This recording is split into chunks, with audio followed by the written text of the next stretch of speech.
guys, Melissa here, and today I want to talk to you a little bit about ways to improve your speed. And when we are grooming every single day, when we're at a grooming table, it is all about being efficient with our time. It doesn't necessarily mean to be fast, to be rough, to be abrupt. That's not what this is about. It's about being efficient so that we can get the most done in the least amount of time while yielding the best result.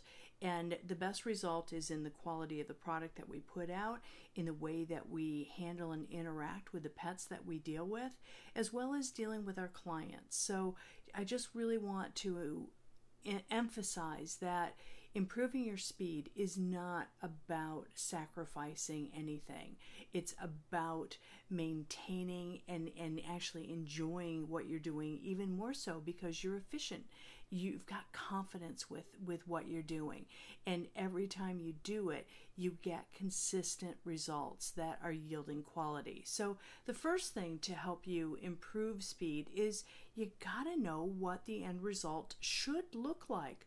What does a quality round head look like? What does a clean, well-fluffed dog look like? You've got to start with a clear picture of what does it look like when it's done right. So whatever technique you're trying to improve, whatever thing you're looking at, improving your speed, improving your quality, improving your confidence with, know what it looks like when it's done right. And then the next thing that I want you to really think about is clocks, timers. I still remember being in a salon that they were saying the entire salon had a problem staying on task, on time, getting dogs done when they were promised. And when I looked around, there was very few clocks. And so clocks are going to be really, really critical. Wherever you're at, you want to be able to quickly just glance up and see that clock. You want to have a watch on that's going to be able to stand up to the abuse of what a busy grooming salon is going to be. I find, water resistant, waterproof watches are great. All of us have our phones with us today. So right on your phone, there's generally going to be an app that has got a timer on it.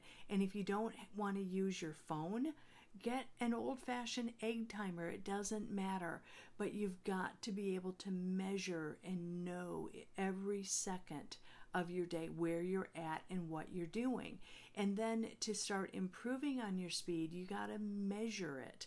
So if you are struggling to get a dog, a small to medium simple trim done in an hour or less, start measuring how long does it take you from the time you put that dog on the table to the time it gets to the tub, and from the tub to the drying area, and from the drying area back onto the finish table, and how long does that finish take you? You need to break up your grooms so that you know where you're spending your time and how much time you're spending in each one of those areas, and then start improving in each one of those. And I'll give you a hint. Most of the time, the real trouble, the time waster is in the wet area. It's in the bath and the dry. So if you're struggling to get a small to medium simple trim done in an hour or less, double check what your times are in there. And I've got material out there on learntogroomdogs.com and also in my blogs that you can see a timesheet that tells you exactly where you should be. So research that a little bit. There's a lot of material out there to help you improve your speed, but always have those clocks, those timers handy, and measure it, know where you're at, and then set yourself a goal, set yourself a target. You want to beat it by 1 minute, by 30 seconds. You're not looking to make big, huge, sweeping improvements at first. What you want to do is make very small, incremental changes as you improve, as you focus on whatever task it is that you're trying to improve your efficiency with. And celebrate the small wins, and celebrating means just sometimes just giving your own self a pat on the back for hitting a target. Yeah, I did it. Those types of things, those successes help you move forward. And if you don't hit the target, if you don't make it, don't beat yourself up too bad. You got another chance, another time. Just keep measuring and keep tracking where you're at. You know, when I first started grooming, I didn't have any instruction. The groomer was fired. I was kennel help, and I got a call from my boss, and they said, "You're it.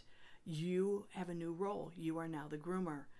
Gang, I didn't know what I was doing. There wasn't material out there. The internet didn't even exist.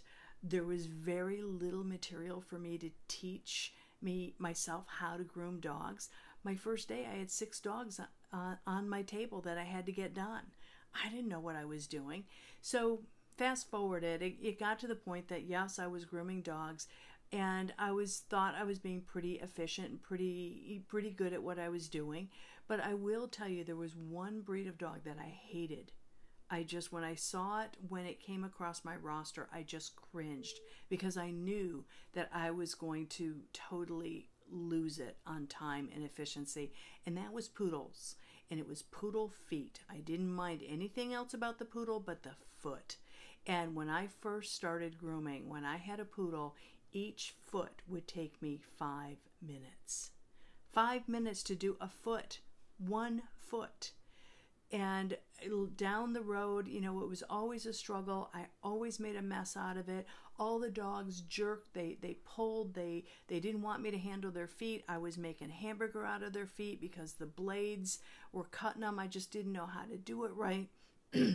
And so poodle feet were just a huge struggle for me. I really disliked doing poodle feet.